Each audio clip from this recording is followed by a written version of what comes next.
Ever had that eerie feeling where you're sure you've experienced something before, even when you know you haven't? The term déjà vu comes from French, meaning already seen.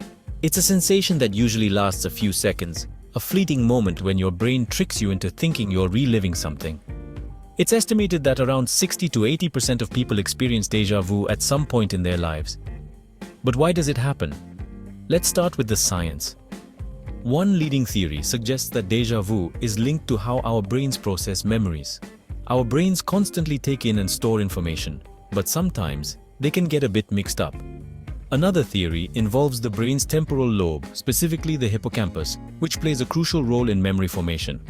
Researchers believe that a brief electrical malfunction in this area can create a false sense of familiarity. But it's not just about memory. Some scientists propose that déjà vu could be linked to our subconscious. Our brains are incredible at picking up subtle cues and patterns that we might not be consciously aware of. Interestingly, déjà vu is more common in younger people, especially those between 15 and 25 years old. But what about those rare moments when déjà vu feels almost supernatural? Some people interpret it as a sign of past lives or precognition. Recognition memory is a fascinating aspect of our cognitive process, and it has two forms: familiarity and recollection. Recollection memory is straightforward. It's when we recall seeing something that we know we've seen before. It's when we believe we are seeing something we recognize, but we have no concrete memory of it actually happening before. This could mean that déjà vu occurs when we have a faint memory of something that already happened, but the memory is not strong enough for us to recall where we remember it from. According to research, our memory is highly context-dependent. This means that the environment around us can play a significant role in how we recall past experiences. A certain sight, sound, or smell may subtly trigger our subconscious mind to recall a time when we encountered something similar. It's as if our brain is playing a trick on us, merging the present moment with a past experience that we can't fully bring to mind. For example, you might walk down a street in a new city and feel an uncanny sense of familiarity. Perhaps the architecture reminds you of a place you visited long ago, or the sound of distant laughter echoes a memory of a happy moment. Whatever you're doing while experiencing déjà vu, a parallel version of you is doing it in a different universe simultaneously. This creates a unique alignment between the two universes. In each of these universes, different versions of events and experiences unfold. When you encounter déjà vu, it might be that your consciousness is momentarily aligning with your counterpart in another universe. Could it be that déjà vu is a glimpse into another version of our lives, a brief window into a parallel world? When a specific stimulus reminds us of a past moment, our brain makes a connection to that previous event and generates a hologram of the memory. This hologram makes it feel as if we are literally reliving that moment. The hologram theory adds another layer of complexity to our understanding of déjà vu. The dream is vivid, but like most dreams, it fades from your conscious memory as you go about your day. Then, weeks or even months later, you find yourself riding your bike on that very same road.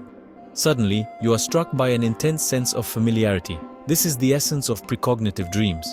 Your subconscious mind recognizing a scene from a dream, even if your conscious mind doesn't remember it.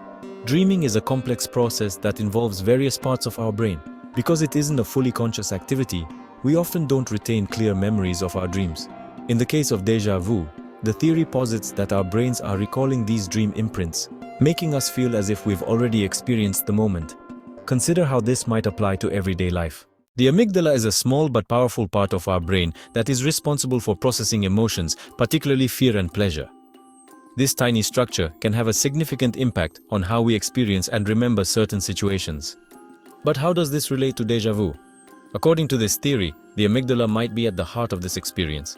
When we encounter a situation that closely resembles a past experience, but with slight differences, our amygdala can trigger a panic or confusion response. This is because the brain is trying to reconcile the new experience with a previous memory, leading to a temporary brain malfunction. Next is the phenomenon of déjà vu, divided attention. This theory suggests that déjà vu occurs due to a subliminal recognition of the object in our experience. In simpler terms, it means that our subconscious mind recalls the stimulus, but our conscious mind does not. Your brain is continuously absorbing a vast amount of information, some of which might not register consciously. However, your subconscious mind is actively processing and storing these details. When you encounter a similar situation in real life, your subconscious mind recognizes it, even if your conscious mind does not. This mismatch can manifest as the eerie sensation of déjà vu.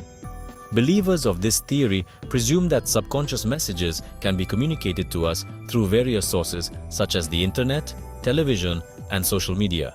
These mediums bombard us with images, sounds, and information at an incredible speed, often faster than our conscious mind can process. Yet, our subconscious mind is adept at picking up on these subtle cues and storing them away. Reincarnation is based on the concept that we have lived several lifetimes before our current one, with no conscious recollection of these past lives. This theory suggests that the sensation of déjà vu could be a signal from one of our previous existences. A specific trigger in the environment, perhaps the architecture, a particular smell, or even the sound of a distant bell, can momentarily unlock a memory from a previous life. This momentary overlap between lifetimes creates the uncanny feeling of having been in that exact situation before. It suggests that our souls are on a continuous journey, carrying with them echoes of past lives that occasionally surface in our current one. Rather than being a linear progression from past to present to future, what if time is merely a construct we've created to bring order and structure to our lives? In this view, what we consider the past, present, and future are actually occurring simultaneously. When we experience déjà vu, according to this theory, we are slipping into a higher level of consciousness. In this elevated state, we momentarily transcend the conventional boundaries of time, allowing us to experience multiple realities at once. It's as if a veil lifts, revealing a glimpse into a parallel existence where our past and future selves coexist with our present one. However, sometimes there's a tiny hiccup in this process. Your brain might start to store the new experience while simultaneously retrieving a similar memory from your past. This simultaneous activity can create a brief overlap, leading to the illusion that the present moment has already been experienced. What's intriguing is that this dual processing theory aligns with what we know about how memories are formed and retrieved in the brain. Our memory system is incredibly complex and prone to small errors, which can sometimes manifest as the eerie sensation of déjà vu. In conclusion, the phenomenon of déjà vu remains one of the most intriguing mysteries of the human mind. Whether it's a result of memory mix-ups, parallel universes, or precognitive dreams, the experience continues to captivate scientists and laypeople alike.